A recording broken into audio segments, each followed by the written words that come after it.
Hello and welcome to Chit Chat and All That with me, Amanda Prowse. You can't start laughing while I'm doing the intro because that's just like setting the tone. Sorry, I'm sorry. You need to do your bit. I couldn't hear. My ears were blocked. You all right, Pen? Yes, I was just trying to clear my ears. Has it been a long week, Yeah, Pen? it has. Right. And obviously, I came in my jumbo jet. That's what made my ears go funny. I've seen how fast you drive. Are you going to say, and me, Penny Dommett, or do you want me to do it for you? Oh, yes, and me, Penny Dommett. I'm still here, still round the kitchen table, and we're still chatting about nonsense, going off at a tangent. Message us and at the Chit Chatters, please. Yes, please do. And thank you for listening, all you lovely listeners. Apparently, we are quite popular in cars and in kitchens. I thought that was a place. Yeah. I thought you were going to say in Kazakhstan. We probably are. But yeah, apparently most people listen to us in their car as they tootle to work or while they're peeling spuds. I had someone message to say that she wanted to listen to our podcast and they were on a family journey and her husband was going, oh, no, I don't want to listen to that. Oh, women. Oh. Charming. Yeah. And she said, no, let's just listen, please. Let's listen. And he loved it so much that insisted on carrying on with all the podcasts they'd missed. Well, I love that. Yes. Thank you, that man. That's absolutely brilliant. Yes. You can, of course, catch up on all previous episodes from wherever you get your podcasts. Yes. Thank you, Bronwyn and her husband. Thank you, Bronwyn. Oh, Bronwyn, that's a cool name. It is a cool name. I've got a better one. Go. My lovely reflexologist. Yes. Oh, my God, I love that woman. Stop talking about your trotters. I can't cope. It was so good. Oh, Mandy, I cannot believe that you don't like the idea of someone. I can't bear someone else's feet. Yeah, but it's not someone else's, it's your feet. No, but she's touched someone else's. I don't want to touch it mine. I don't think about it. She disinfects in between. No, I can't be. But anyway, going back to names. Yes. Her name is spelt Buddug. Budger. How do you say it? It's Welsh. Oh. It's Bethig. Of course it is. Pretty? I Pretty, mean, but it is ugly pretty. spelling. Well, the thing is, when you have a name like that, which is undoubtedly beautiful, you must. How many minutes do you lose a day spelling it? I know. I mean, I think I'd just say, "What's your name?" B. Yeah. I mean, I just and I The thing is, why spell should she? You know, absolutely, She's very that's her proud name. Of, of course, very proud yeah, of the fact that she has a lovely, lovely Welsh name. Yeah.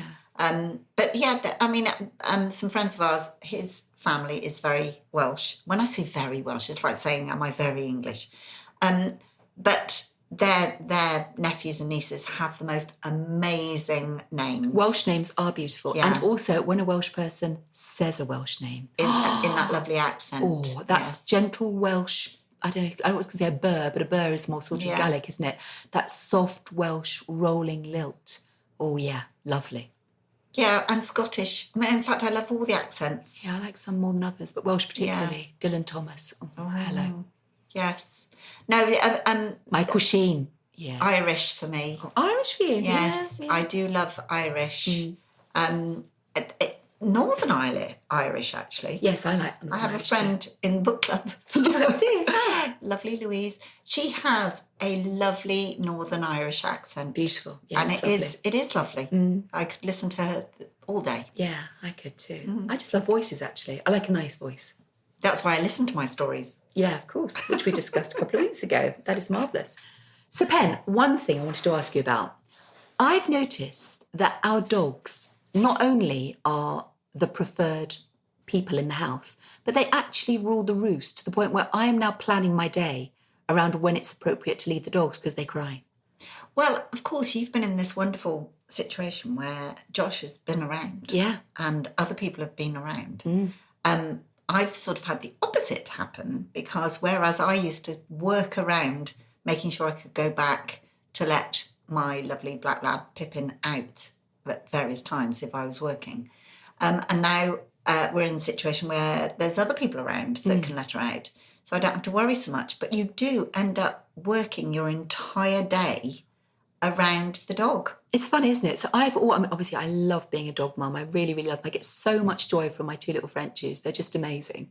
They're basically just furry potatoes that just eat and fart and sleep. That is their, no wonder we get on. But it's literally, that's all they do. You know, they're not exactly the most sporting or intellectual of doggy beasts. They're just kind of there. But I just love their little fat, warm princess potato bodies. But that's why they were bred. I mean, yeah. they were were ratters. Yeah, I think they were ratters. Were they ratters in the yeah, beginning? in the very beginning, yeah. But they've got a lot stumpier since then. But I'm finding it's like they were fine up until COVID. So pre-COVID, we could go out for sort of a couple of hours, come back, they'd be absolutely fine. But I know when we go, they are crying at the back door. They've got so used to having someone here. And I don't know how to get out of that, how to break it. It's very difficult because I used to have a very anxious Jack Russell. Oh, that was very similar. He was lonely. Little Scrappy. Scraps. Was exactly the same. Very anxious whenever I was away, and I used to sort of worry about him. And we got a dog behaviourist in once. Oh. And is that a real thing? Yeah. Have you never heard of a dog behaviourist? Yeah, but I think it's a made-up thing. No. They really are very, very clever at their work. But are they? Because they could just be going, I've had a chat with him and he says he needs more biscuits and cheese now. They don't know. They use a lot of body language and yet more often they are trying to change your behaviour, not the behaviour of the dog. I know I'm the problem. Yes. I'm very aware. Basically, they told me that Scrappy's problem was that he was worried about me all the time, that he didn't trust that I was okay. That's why he followed me to the loo, followed me around the house. Having spent time with you, I think he's probably not far wrong, to be honest, Ben. So what was he saying? This animal behaviourist, is that what the word is? Behaviourist, yes.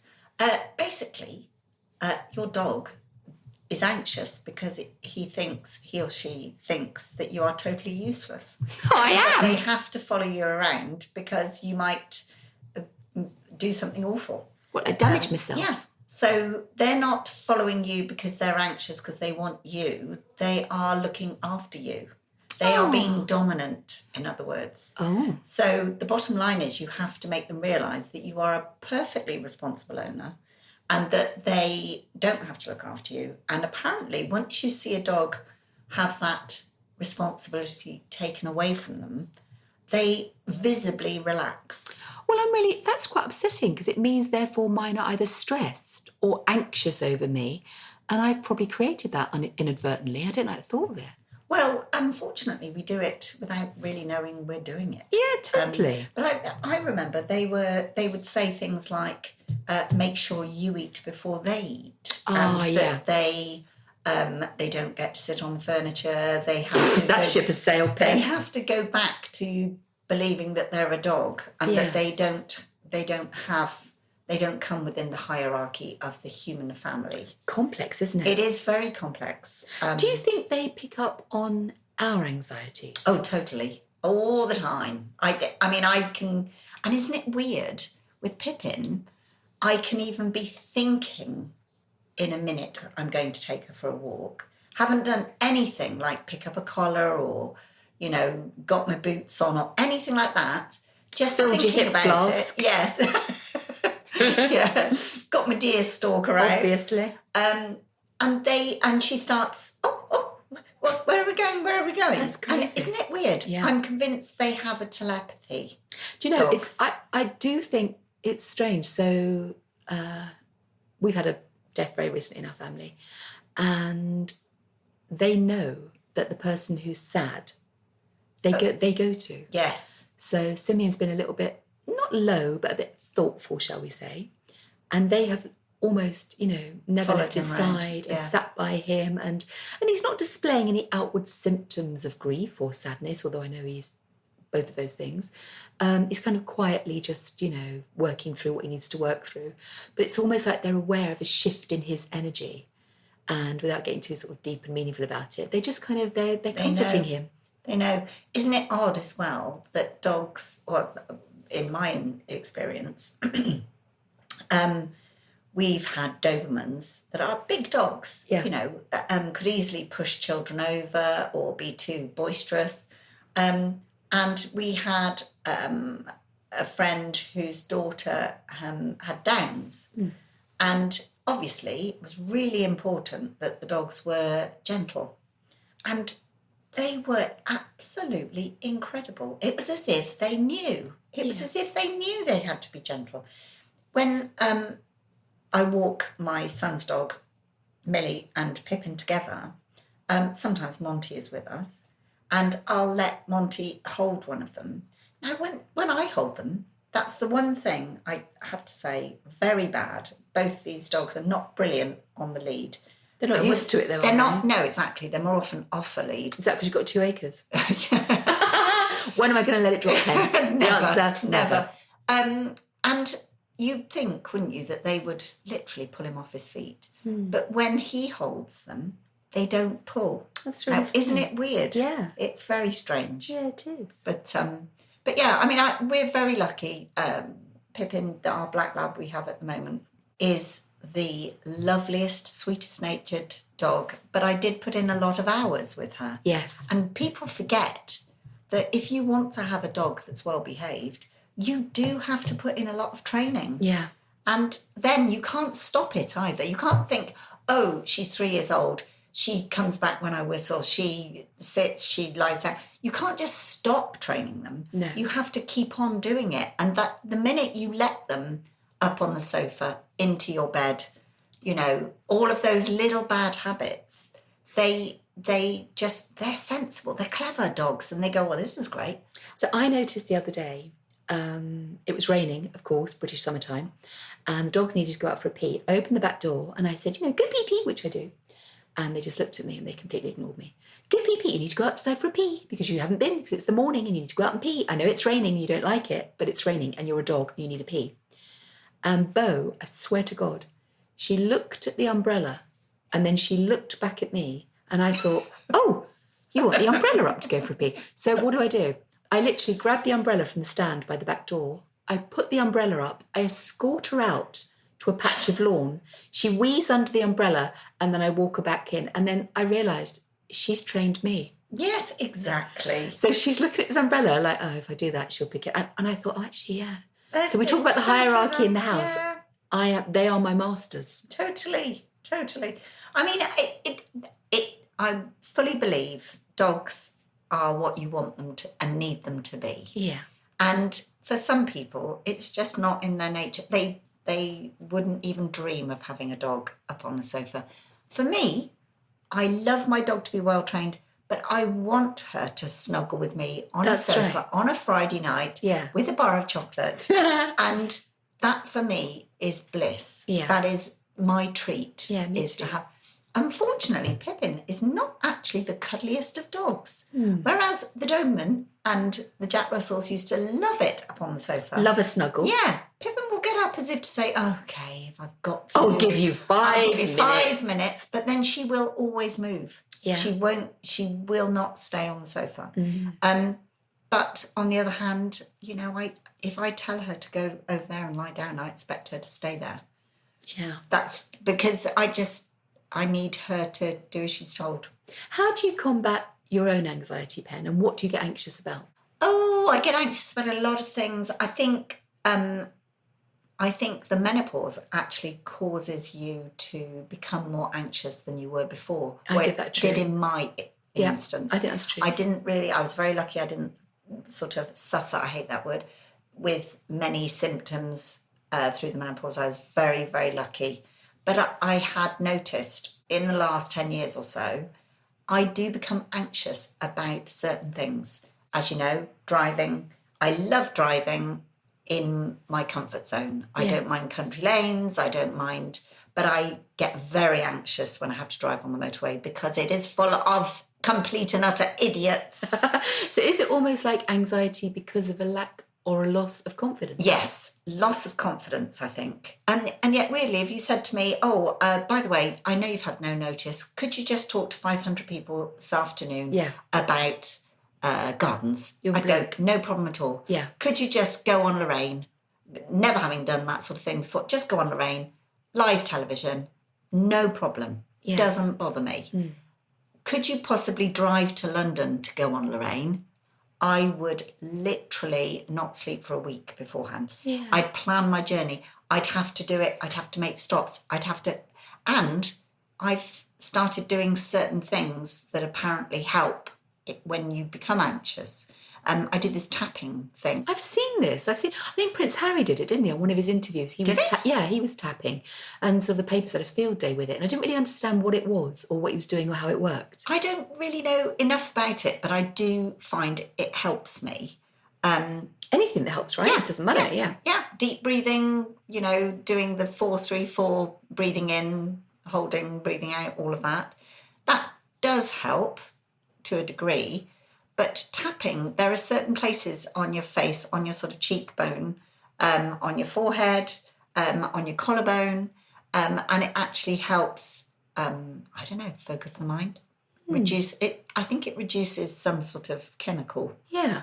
But I would like to know more about it. Yeah, apparently there are specialists that help you. Specialist tappers. Yes. This weird thing that you talk about something and then you get Instagram posts all about it. Because it's listening. It's always listening.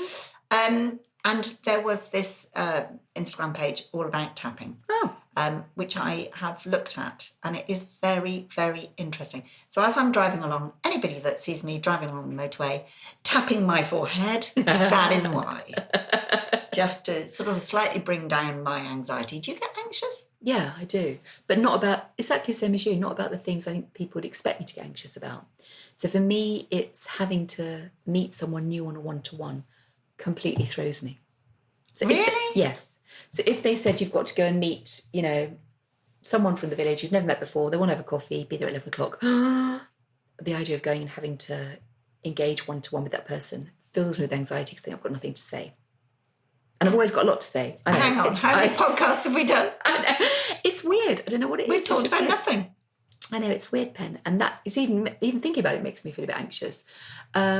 Things like having to drive to somewhere I've never been before, which is crazy because most places you go, maybe I haven't been before, but driving a familiar route I'm comfortable with. But again, since menopause, like driving a route I'm unsure of makes me feel, supposing I don't get there, supposing I get lost, which, okay, I do get lost. It's not the end of the world. It's fine. What do I think is going to happen?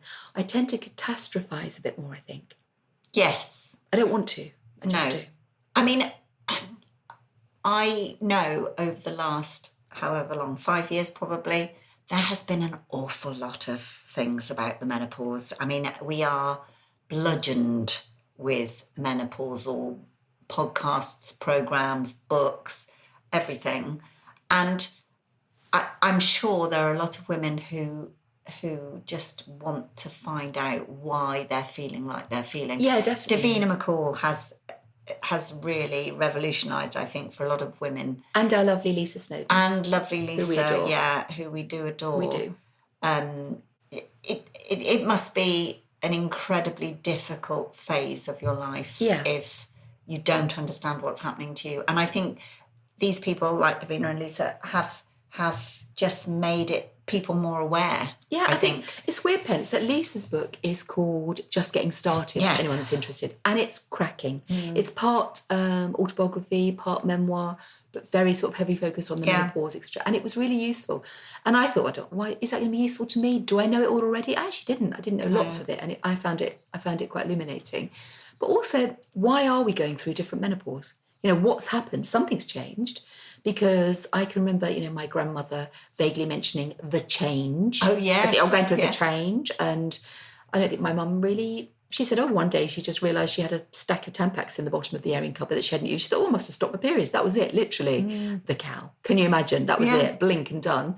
But for many of us, it is this life-altering, brain-changing, moment of complete... Like, everything you know about yourself, physically, mentally, is put in a wok, thrown in the air, and it lands differently. So something's happening to change the way we experience menopause, whether it's more plastics in our diet, whether it's environmental. Well, I don't know what it is, but certainly different. I think something's happened. Yeah, I think we're all just much more aware now of the fact that we expect our lives to be a certain way. And when something happens to change the possibility of it being like that, that we're all questioning it. Yeah.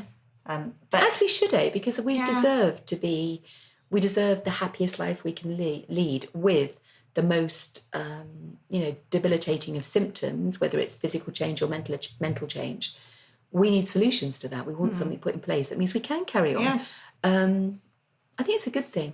But I know what you mean. It's kind of sometimes I don't want to. It's like Josh's, talk about Josh a lot, but his mental health. I was always wary about talking about depression because I didn't want to give him the idea to have depression, which is ridiculous. Because when you've got depression, by the time someone else realises, you are years ahead. You are well aware and and actually that awareness and advocacy around it would have made all the difference to his self-acceptance and my understanding of it.